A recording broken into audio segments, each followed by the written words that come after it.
كلامه المجيد فأعوذ بالله من الشيطان الرجيم بسم الله الرحمن الرحيم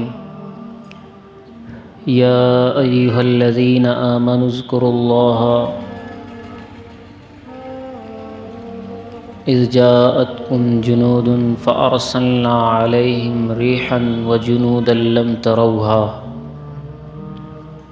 صدق الله المولانا العظيم وصدق رسوله النبي الكريم خود اپنی آپ دیکھ لو پہچان علی ہے، اعلیٰ ہے جس کی شان وہ ذیشان علی ہے۔ علم کا باب آقا نے انہی کو سکھلایا، ہجرت کی رات ان کو ہی بستر پہ لٹایا۔ کتنا عظیم ایمان علی ہے، اعلیٰ ہے جس کی شان وہ ذیشان علی ہے۔ قابل قدر بزرگان دین، اللہ تبارک و تعالی نے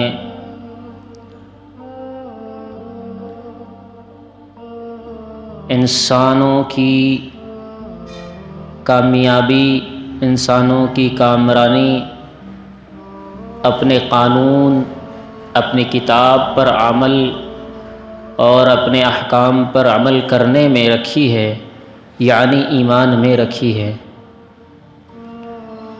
اور ایمان یوں تو ہر ایمان والا اللہ کو محبوب ہے، خواہ وہ شہر کا رہنے والا، گاؤں کا رہنے والا، خواہ وہ کسی بھی پیشے کا کرنے والا، اللہ کو ہر ایمان والا محبوب ہے۔ لیکن جناب نبی کریم صلی اللہ علیہ وسلم نے فرمایا، ایک طاقتور مومن ایک کمزور مومن سے بہتر ہوتا ہے۔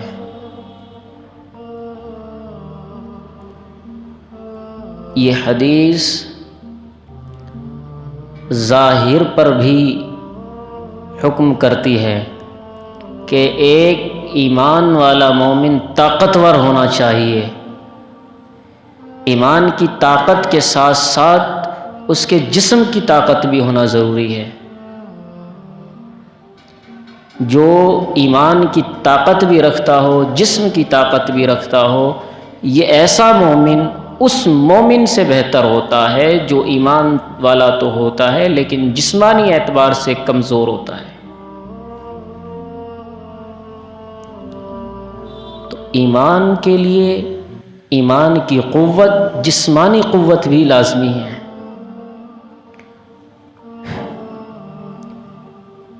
یہاں تک کہ ارشاد فرمایا، شریعت کا قانون یہ ہے کہ اگر انسان پر ایسی پریشانی آن پڑے کہ اسے ایمان سے پھرنے کا حکم دے دیا جائے، یعنی کلمہ کفر کا حکم دیا جائے، اور اگر وہ کلمہ کفر نہ کہے تو اسے اپنی جان کا خطرہ یعنی جان کے چلے جانے کا یقین ہو، ایسے وقت میں انسان کو کہا جائے گا کہ وہ اپنی جان کو بچائے۔ حفظ جان حفظ ایمان پر مقدم ہے۔ جان کی حفاظت ایمان کی حفاظت سے پہلے ہے۔ کیوں؟ کیونکہ جان ہے، لوگ کہتے ہیں نا جان ہے تو جہان ہے۔ تو یہ انسان کی جان کتنی قیمتی ہے، فرمایا ایک طاقتور مومن ایک کمزور مومن سے بہتر ہوتا ہے۔ اس لیے اس پر بھی عمل کیا جائے۔ الغرض، اللہ رب العزت مسبب الاسباب ہے اور یہ دنیا دار الاسباب ہے، اس میں کوئی کام بغیر سبب کے نہیں ہوتا، کوئی کام بغیر سبب کے نہیں ہوتا۔ میری آواز آپ سن رہے ہیں تو کانوں کے ذریعے، کان سبب ہے آواز کے سننے کا۔ مجھے دیکھ پا رہے ہیں تو آنکھوں کے ذریعے آنکھ سبب ہے دیکھنے کا، لیکن اللہ وہ ہے جو سننے کے لیے نہ کان کا محتاج ہے، دیکھنے کے لیے نہ آنکھوں کا محتاج ہے۔ کیوں؟ وہ سبب کا پیدا کرنے والا ہے، اسے سبب کی ضرورت نہیں، اور یہ دنیا دارالاسباب ہے، سبب سے چلتی ہے، اور انسان کو انہی اسباب کو اختیار کرنے کا حکم دیا۔ فرمایا مستطعتم، جب تمہارے اندر ہمت اور طاقت ہو تو اس کو پوری لگا دو، پوری کھپا دو، اس کے بعد اللہ پر بھروسہ کرو کہ جو میں نے کیا ہے اس پر رزلٹ، اس پر نتیجہ اللہ کی ذات دے گی۔ یہ ہمارے یہاں الگ تصور دیا جاتا ہے کہ توکل کرو، اللہ پر بھروسہ کرو۔ اللہ پر بھروسہ کرنے کا مطلب یہ سمجھتے ہیں کہ ہاتھ پر ہاتھ بیٹھ جائے، ہاتھ پر ہاتھ رکھے بیٹھ جائے، اس کا نام بھروسہ نہیں۔ اللہ پر بھروسے کا مطلب ہے کہ اپنی انسانی حیثیت کے مطابق عمل کرنے کے بعد اس عمل پر جو رزلٹ آئے گا، جو نتیجہ آئے گا، وہ اللہ کی ذات کے حوالے ہے۔ مثلا ایک انسان نے، روایت میں بھی یہی آتا ہے، یا رسول اللہ میں اونٹ لاؤں، اونٹ کو کھلا چھوڑ دوں اور توکل کروں، یا اونٹ کو باندھ دوں پھر توکل کروں؟ آپ علیہ السلام نے فرمایا اونٹ کو باندھ دو، اس کے بعد توکل کرو، یعنی اللہ پر بھروسہ کرو، یا اللہ میں نے جتنا میری استطاعت میں تھا میں نے کیا، اس کو باندھ دیا، اس کی حفاظت میں نے کی ہے، لیکن میں نے بھروسہ تجھ پر کیا ہے کہ یہ چوری نہیں ہوگا۔ یہ توکل ہے۔ انسان اپنی حیثیت کے مطابق کر لینے کے بعد اس پر بھروسہ کرے کہ اس پر رزلٹ جو آئے گا وہ اللہ کی ذات دے گی۔ چنانچہ اس اسباب کی دنیا کے اندر نہ جانے کتنے واقعات رونما ہوئے جن میں اللہ تبارک و تعالیٰ نے بغیر اسباب کے اعمال کو کر کے دکھلایا۔ ایسے ہی ایک واقعہ بڑا مشہور غزوات کی تاریخ میں ملتا ہے، جسے غزوہ احزاب کے نام سے یاد کیا جاتا ہے۔ قرآن کریم میں اللہ تبارک و تعالی نے اس نام کی ایک پوری سورت نازل فرمائی، سورۃ الاحزاب۔ کیا واقعہ ہے؟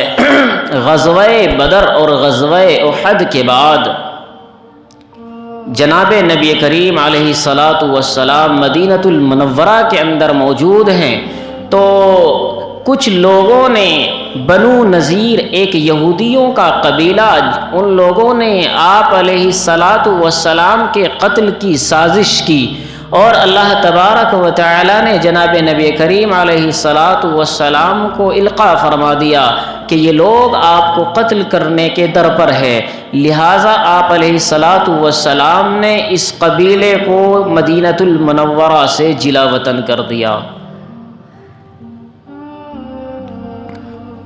یہ لوگ مدینۃ المنورہ سے نکل کر مکۃ المکرمہ پہنچ گئے، اور وہاں ابو سفیان اور اس کے لوگوں کو ورغلانا شروع کیا۔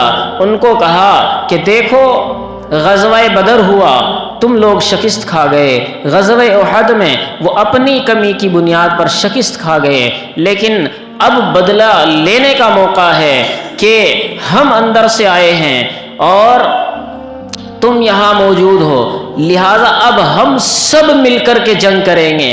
ہم الگ الگ جنگ کرتے ہیں تو ہم میں سے کوئی جیت نہیں پاتا، اس لیے اب ہم سب مل کر کے مدینۃ المنورہ پر چڑھائی کریں گے، اور اس سے ہمارا فائدہ ہوگا، اس سے دین محمدی مٹ جائے گا۔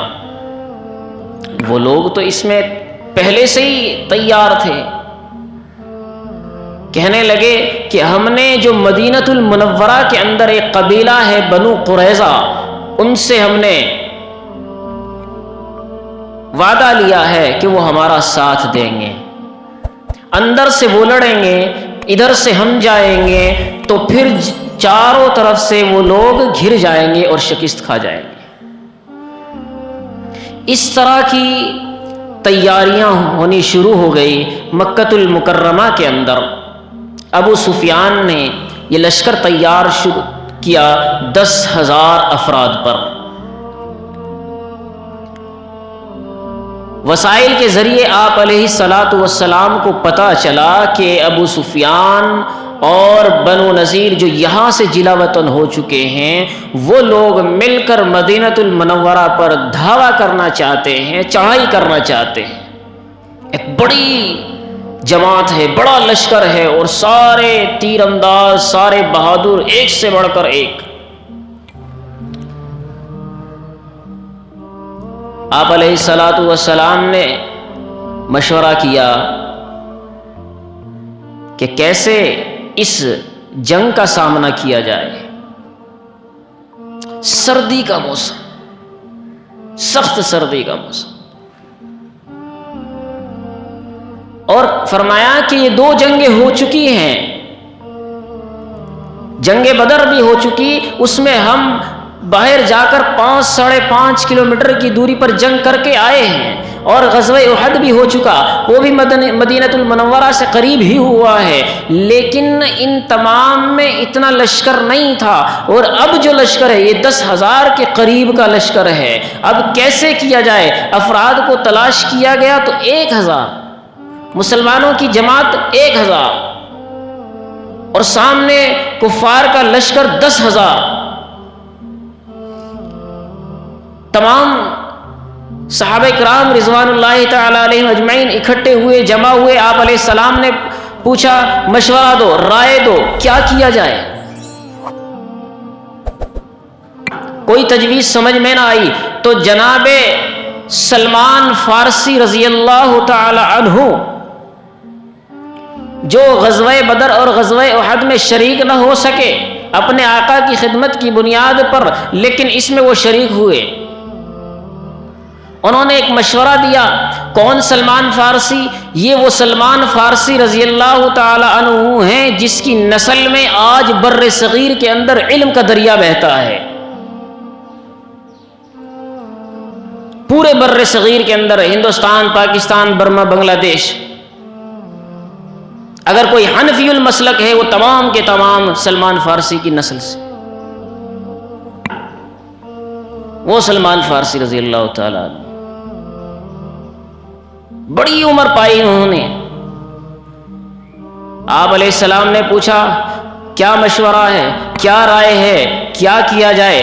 حضرت سلمان فارسی رضی اللہ تعالی عنہ نے عرض کیا، یا رسول اللہ، ہمارے یہاں ایران میں جب جنگ ہوا کرتی ہے اور جب سامنے کا لشکر زیادہ ہو اور ہماری تعداد کم ہو اور ہم سقت نہ رکھتے ہو، طاقت نہ رکھتے ہو، پھر ہم جنگ میں اس طریقے سے عمل کرتے ہیں کہ شہر کے چاروں اور خندقیں کھدوا دیتے ہیں، اور اس خندق کے کھد جانے سے سامنے والا لشکر ہمارے قریب نہیں آ سکتا، اور جب وہ قریب نہیں آئے گا تو دور دور ہی سے تیر اندازی کے ذریعے سے جنگ کی جا سکے گی۔ آپ علیہ السلام کو یہ تجویز پسند آئی، آپ نے اسی پر عمل کیا اور صحابہ کرام کو حکم دیا کہ سارے کے سارے 10-10 آدمی ملے، ایک جٹ بنے، ہر آدمی 10-10 گز کی خندق کھودے، 10-10 گز کی خندق کھودیں اور کھودنا شروع کریں، کیونکہ مدینۃ المنورہ کے 3 جانب میں پہاڑ ہیں اور ایک جانب کا راستہ کھلا ہوا ہے، جس طرف پہاڑ نہیں اسی طرف سے لشکر کے آنے کا، دشمن کے آنے کا یقین ہے، اس لیے اسی طرف خندق کھدوائی گئی۔ 5 کلومیٹر کی یہ خندق کھدوائی گئی۔ فرماتے ہیں 9 گز چوڑی اور 4 گز نیچی، جو 4 میٹر کے قریب نیچے اترتی ہے، اس کو فرمایا اتنی لمبی خندق، اس کے اندر کیا ماجرا، بڑے واقعات رونما ہوئے۔ اللہ تبارک و تعالی نے یہ واقعات قرآن کریم کے اندر ارشاد فرمائے۔ اس واقعے کے اندر صحابہ کرام کی شان کو بھی اجاگر کیا گیا، ایمان والوں پر آنے والی مصیبتوں کو بھی پیش کیا گیا کہ ایمان میں ہو، ایمان پر جمے رہتے ہو تو پھر اللہ تعالیٰ اس طرح نصرت کرتے ہیں، مدد فرماتے ہیں۔ فرمایا کہ اللہ کے رسول صلی اللہ علیہ وسلم خود اس خندق کے کھودنے میں لگے ہیں، کتنی مشقت اور کتنی پریشانی کا سامنا کرنا پڑا، لوگ بھوکے پیاسے اور پیٹ پر پتھر بندھے ہوئے، خود جناب نبی کریم علیہ الصلوۃ والسلام کے پیٹ پر 3 اور 4 پتھر بندھے ہوئے ہیں، بھوک اور پیاس میں لگے ہوئے ہیں، خندق کھودنے میں لگے ہوئے ہیں۔ اللہ رب العزت نے آسمان سے قرآن نازل کیا، یا ایھا الذین آمنوا اذکروا، اے ایمان والو اللہ کے اس احسان کو یاد کرو، اللہ کی اس نعمت کو یاد کرو۔ اس سے قبل اللہ تبارک و تعالیٰ نے ایک آیت اور نازل فرمائی، فرمایا ہنالک ابتلی المؤمنون وزلزلوا زلزالا شدیدا، سخت سردی کی بنیاد پر، فاقے کی بنیاد پر، بھوک کی وجہ سے پھر بھی ایمان پر لگے رہے، پھر بھی ایمان کے ساتھ جان کے ساتھ محنت کرتے رہے۔ ہمیں دیکھو سب کچھ اللہ نے کھانے کو دیا، سب کچھ پینے کو دیا، کسی کا ڈر نہیں، دشمن کا ڈر نہیں، پیسے کا خطرہ نہیں، اس کے باوجود اپنی جان سے سال میں 30 دن کے روزے نہیں رکھ پاتے اللہ کی رضا کے لیے۔ یہ جان کا صدقہ ہے، جان کا نذرانہ ہے، لیکن نہیں دے پاتے۔ ان لوگوں کو دیکھو ایمان کی سختی کہ لوگ اگر ایمان پر رہیں گے تو جان سے مارے جائیں گے، اور ایمان پر رہیں گے بھوکے مر جائیں گے، ایمان پر رہیں گے سردی میں مر جائیں گے، اس کے باوجود خندقیں کھود رہے ہیں۔ فرمایا کہ اللہ کے رسول صلی اللہ علیہ وسلم تشریف فرما ہے، خندق کھودی جا رہی ہے، ایک چٹان ایسی نکلی کہ لوگ اس پر مارتے جا رہے ہیں، کدال مارتے جا رہے ہیں، وہ ٹوٹنے میں نہیں آ رہی۔ تمام صحابہ نے ہمتیں اور محنتیں کر لی، وہ ٹوٹنے میں نہیں آئی۔ جناب نبی کریم علیہ السلام کی خدمت میں حاضر ہوئے، عرض کیا یا رسول اللہ ایک مشکل آن پڑی ہے، کیا مسئلہ ہے؟ کہ ایک چٹان ہے وہ نکلنے کا نام نہیں لیتی۔ آپ علیہ الصلوۃ والسلام اٹھے اور چل کر آپ نے کدال اپنے دستے مبارک میں لی اور ایک مرتبہ اس چٹان میں مارا تو اس کا 1/3 حصہ ٹوٹ کر گر پڑا۔ پھر آپ علیہ السلام نے دوسرا پھر مارا، پھر وہ آدھی ٹوٹ گئی، اور پھر تیسری مرتبہ جب مارا تو وہ پوری چٹان نیچے گر پڑی۔ نبی کی طاقت الگ ہوتی ہے۔ اس منظر میں تمام صحابہ کرام ایک دوسرے کو دیکھ رہے ہوتے ہیں۔ وہاں پر ایک صحابی رسول موجود ہے جن کا نام نامی جناب جابر بن عبداللہ رضی اللہ تعالی عنہ ہیں۔ انہوں نے دیکھا کہ آپ علیہ الصلوۃ والسلام بھوک کی وجہ سے پیٹ پر پتھر بندھے ہوئے ہیں اور کدال لیے ہوئے ہیں اور چٹان پر مار رہے ہیں۔ ان کو بڑی محبت میں دیکھا نہ گیا۔ وہ گھر گئے، گھر جا کر کے اہلیہ سے پوچھا کچھ گھر میں ہے کھانے کو؟ کہا کچھ گھر میں نہیں۔ فاقے پر فاقہ ہے کہ دیکھا کہ ایک بکری کا بچہ ہے، کہا کہ میں اس کو ذبح کر لیتا ہوں اور اسے ذبح کر لینے کے بعد آپ علیہ السلام کی میں دعوت کر دیتا ہوں۔ جیسے ہی حضرت جابر بن عبداللہ نے اس بکرے کو ذبح کیا اور ذبح کرنے کے بعد کہا تم روٹی بناؤ، کہ آٹا نہیں ہے، 1 سا گندم ہے، 1 سا جو ہے، 1 مٹھی 1 کلو جسے کہتے ہیں، اتنا آٹا ہے، اس سے 2 یا 4 روٹی بن پائے گی۔ کہا کہ کوئی بات نہیں میں جاتا ہوں۔ جناب جابر بن عبداللہ رضی اللہ تعالی عنہ جناب نبی کریم علیہ الصلوۃ والسلام کی خدمت میں حاضر ہوئے اور کان میں آ کر کہا، غور سے سنو، کان میں آ کر کہا یا رسول اللہ میں نے آپ کے لیے کھانے کا کچھ انتظام کیا ہے، میرے ساتھ آپ تشریف لے چلیں۔ یا رسول اللہ صرف آپ کے لیے اتنا ہے، آپ میرے ساتھ تشریف لے چلیں۔ جناب نبی کریم علیہ الصلوۃ والسلام نے اعلان کیا تمام صحابہ کرام سے، آؤ بھائی آؤ، چلو جابر کے یہاں دعوت ہے۔ جی بھائی جابر تو نہیں ہے یہاں؟ ماشاءاللہ۔ اللہ کے رسول صلی اللہ علیہ وسلم نے فرمایا آؤ جابر کے یہاں دعوت ہے۔ یا رسول اللہ ایک کان میں کہا جا رہا ہے، ایک آدمی کی دعوت، ایک چھوٹا سا بکری کا بچہ، 4 روٹی 5 روٹی بمشکل۔ کہا جابر گھر جاؤ، اور گھر جانا جب تک میں نہ آؤں ہانڈی سے برتن دسترخوان یا جو اس پر ڈھکا ہوا ہے وہ نہیں ہٹانا، روٹی جس برتن کے جس کپڑے کے اندر رکھی ہوئی ہے وہ نہیں کھولنا۔ ایسا کیا۔ جناب نبی کریم علیہ الصلوۃ والسلام 1000 صحابہ کرام کو ساتھ میں لے کر پہنچے، 1000 صحابہ کرام کو اپنے ساتھ لے کر جناب جابر بن عبداللہ رضی اللہ تعالی عنہ کے مکان پر پہنچے۔ پہنچنے کے بعد اللہ کے رسول صلی اللہ علیہ وسلم نے ارشاد فرمایا کہ یہ ہانڈی میرے پاس لاؤ. نکالتے گئے, ڈالتے گئے, لوگ کھاتے گئے, سیر ہو کر کھاتے گئے, شکم سیر ہو گئے, پیٹ بھر بھر کے کھایا. 1000 لوگوں نے کھانا کھایا اور سب کھانے کے بعد فرمایا جابر تم بھی کھاؤ, اہلیہ کو کھلاؤ. خود کھایا, تمام نے کھایا. اس کے بعد جابر کہتے ہیں کہ میں نے ہانڈی کھول کر دیکھی, اتنا کا اتنا کھانا موجود ہے. اسے کہتے ہیں برکت. یہ معجزہ رسول ہے, یہ اللہ کے رسول کا معجزہ ہے. لیکن برکت اسے کہتے ہیں جو تھوڑی ہو اور زیادہ کے لیے کافی ہو جائے. ہماری سوچ الٹی ہے, ہم چیز کی کثرت میں لگے رہتے ہیں کہ یہ چیز بکثرت میرے پاس آ جائے. ایک آدمی 10 روٹی کھا لے, ایک آدمی کے 10 بنگلے ہو جائے, لیکن اس کو سکون نہیں کیونکہ برکت نہیں. الغرض یہ معجزہ رسول ہے.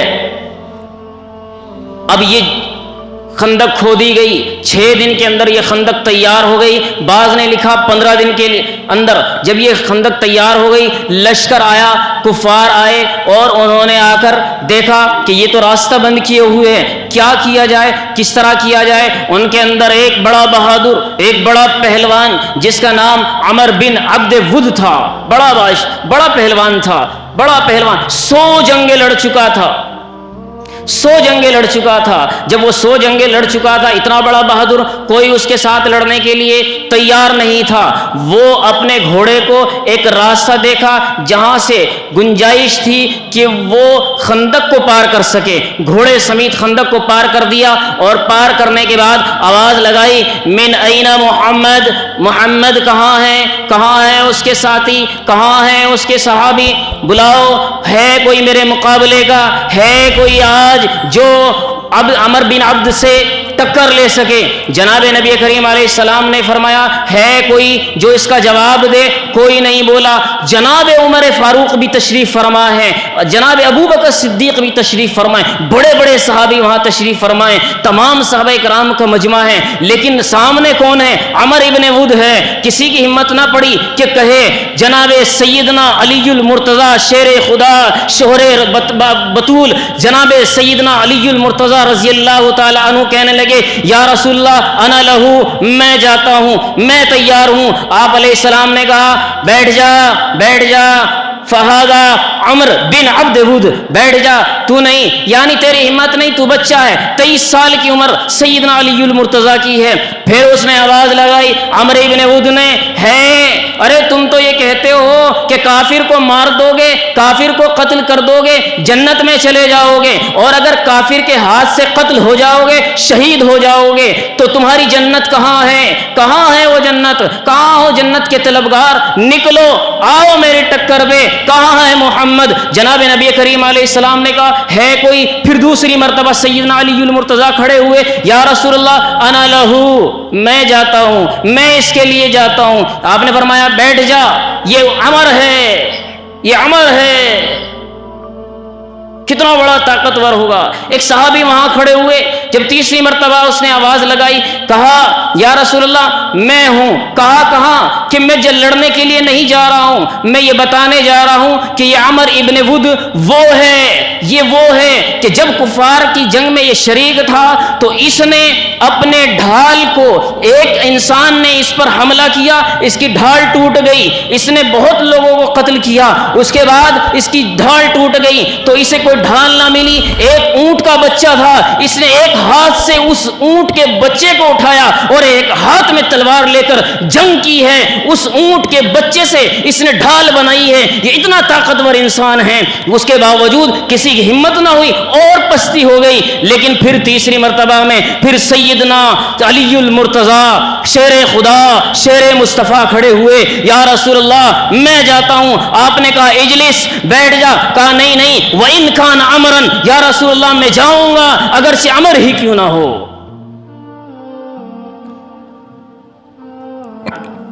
عمر ہی کیوں نہ ہو.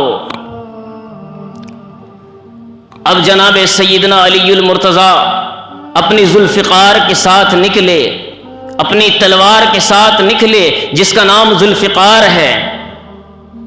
لوگوں نے مقولہ لکھا ہے نا، لا فتح الا علی، لا سیف الا ذوالفقار.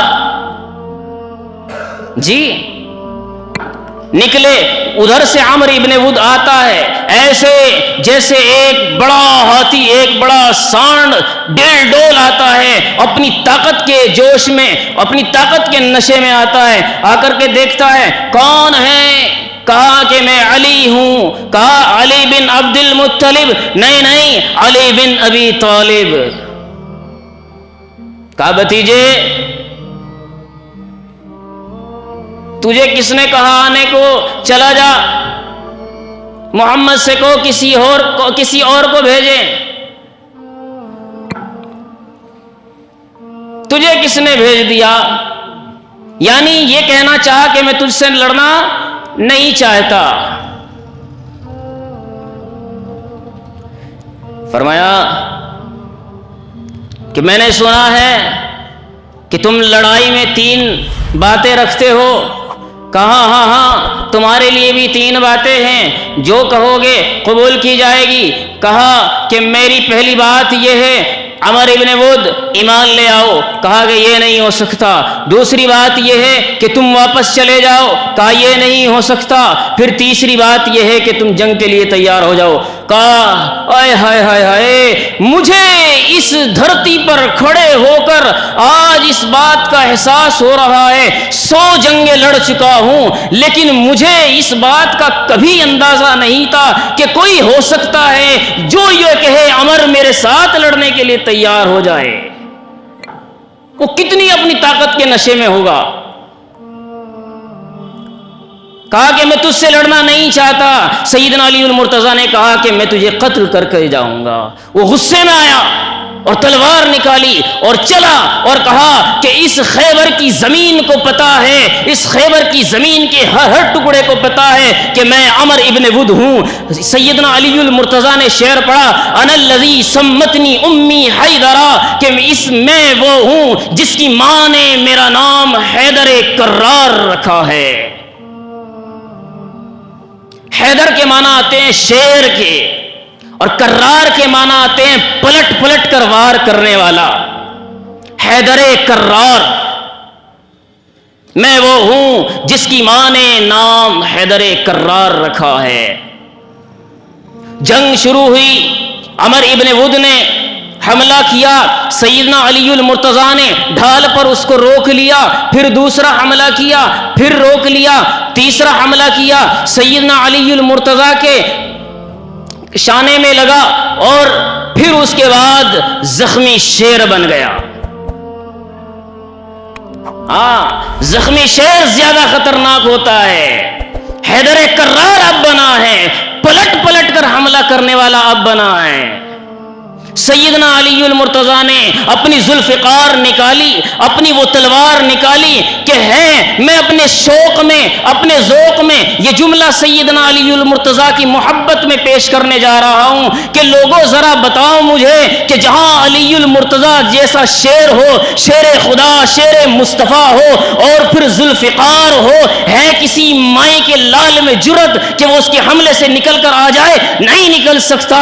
سیدنا علی المرتضیٰ نے اپنی ذوالفقار اٹھائی، اپنی وہ تلوار اٹھائی، اپنی وہ شمشیر اٹھائی جس پر نبی کریم علیہ السلام نے دعا فرمائی، اور دعا فرمانے کے بعد یہ ذوالفقار اٹھائی اور سیدنا علی المرتضیٰ نے عمر ابن ود کے سر پر ایسا وار کیا کہ سر کے ٹکڑے کیے. جو سر پر لوہے کا مکھوٹا پہنے ہوئے تھا اس کے ٹکڑے ہوئے، سر کے ٹکڑے ہوئے، جسم کے ٹکڑے ہوئے، اور جس گھوڑے پر بیٹھا ہوا تھا اس گھوڑے کے 4 ٹکڑے ہو گئے.